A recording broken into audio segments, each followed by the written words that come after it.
Hey, what's up, garden friends? Jeff here, Tropical Plant Party. How's everybody doing? I hope you're good. I am great.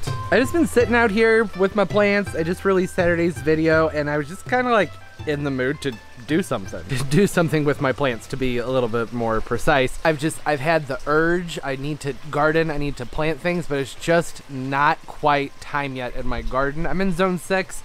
Spring is creeping in. There are a few things I could be doing, but overall, it's like on the safer side. I'm gonna stick with potted things for now.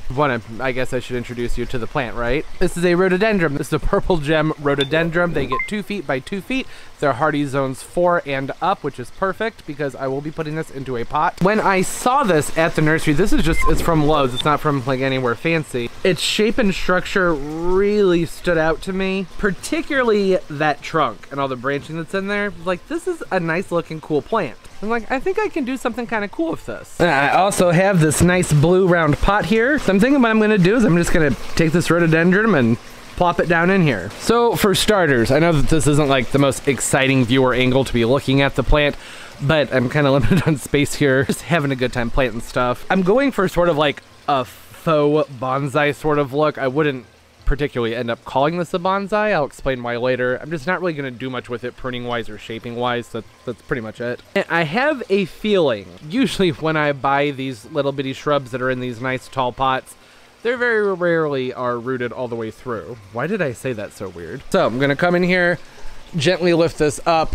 I can even feel in here that like right around here, I think is where the separation between the roots and the rest of the soil is. So I'm thinking I'm not gonna, yep, that's lifting right out. I don't even feel anything tearing. Look at that. Okay, well that was easy. So had this actually been rooted into this fully, I would have pulled that out. I would have taken a chopstick. I have one right here. I was prepared for it.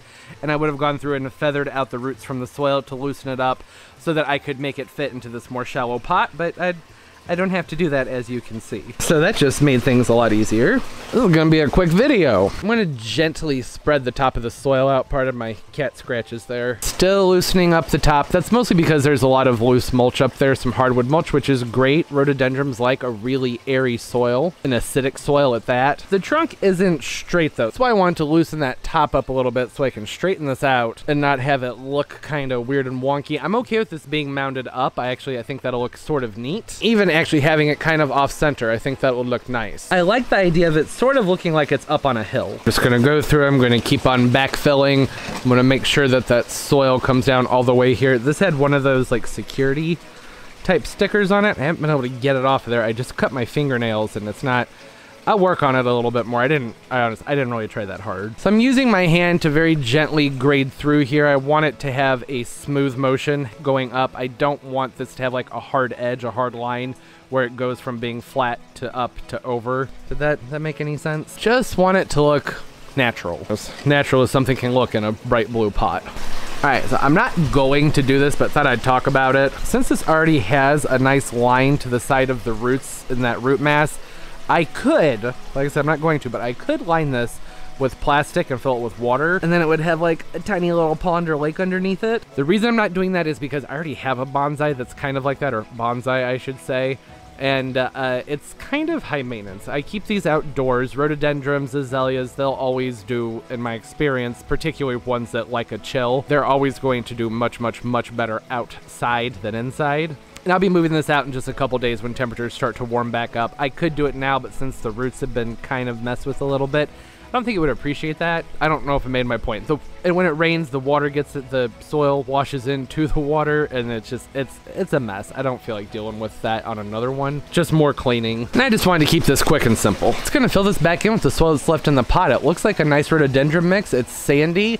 It's got a lot of organic matter in there, which they love. I'm thinking it'll root into this a lot better since it's in a wide pot, something more shallow.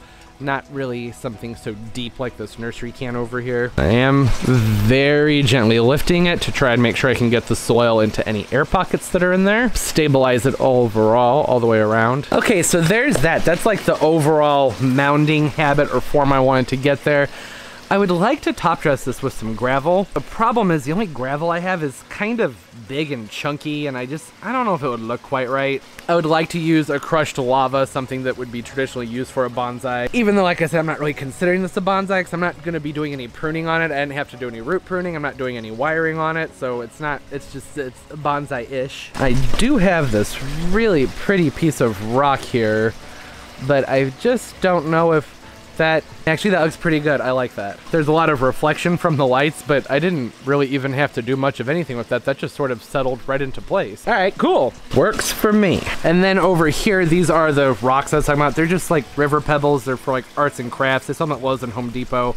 Probably even Michael's. I just don't think it's quite the aesthetic I would want, but I'll give it a shot. I mean, hey, if you don't like it, then just switch it out. I mean, not right now, obviously, but later. I think having pretty much anything on top of the soil is gonna look better than bare soil. Thing I really do like about these river pebbles is there's something about them. There's just something I like that kind of suggests motion. If I were to go through and face them all the same direction, which would take a pretty long time, I don't know if I'm gonna do that, it would have like a swooping, sort of like a riverbed effect. Can already, I mean, even kind of see what I'm talking about just right here. All right, that's it. Oh, I need to take that off of there. Talk about easy. Like how it came out. I don't know if I can really get this far enough out to get it fully in frame. I'm sorry, space is kind of limited out here. And that foliage is very, very reflective. Even up close, it's not really showing its true colors. And this will green up a little bit once the temperatures start to warm up.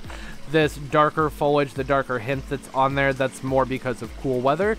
There's some plants, a lot of evergreens, that will kind of shift their tone a little bit when things are cold outside. Yeah, when it warms up, that'll have more of a green hue to it, and then it'll have those really pretty kind of purplish pink flowers. These guys right here, those ones. I don't hate the gravel. I usually prefer a finer gravel. Like I said, that crushed lava I think looks really nice, but I mean, that's not so bad. Who knows, maybe I'll leave it like that. There's a lot of contrast going on here between that blue piece of stone and then the moss and then the different color foliage. Oh, and then of course the aqua colored pot. And I will water this in. That's the final step to any planter.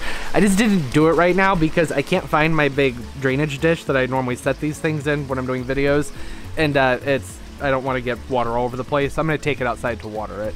And it's dark out, so I'm sorry, I can't take y'all with me. Speaking of rhododendron, it's gonna want a soil that's a little bit more on the acidic side, and since I have very alkaline water, I will be sure to add in to amend the soil with a soil acidifier. There's one from Espoma that I really like, and I'll just kind of sprinkle that on top and work it with my fingers. I'll have to pull the gravel kind of out of the way to do that, but it's not that big of a deal. It's pretty easy. Probably do that like 2 to 3 times a year. Really doesn't have to be done very often. It's pretty simple. And I'll be setting it outside in a location where it's going to get a few hours of morning sun, and then it'll have nice filtered dappled light throughout the rest of the day.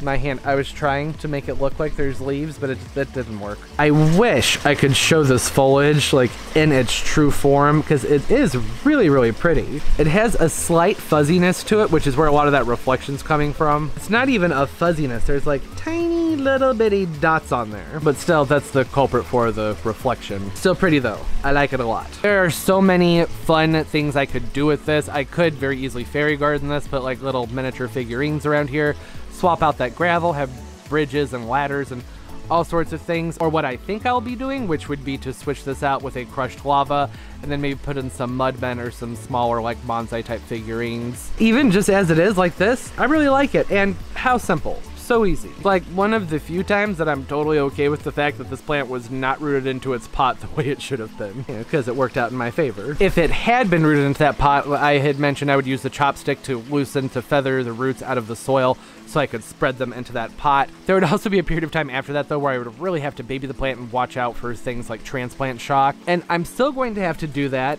but it's nowhere near to the same extreme because it really didn't lose much as far as roots go. I just sort of spread them out a little bit.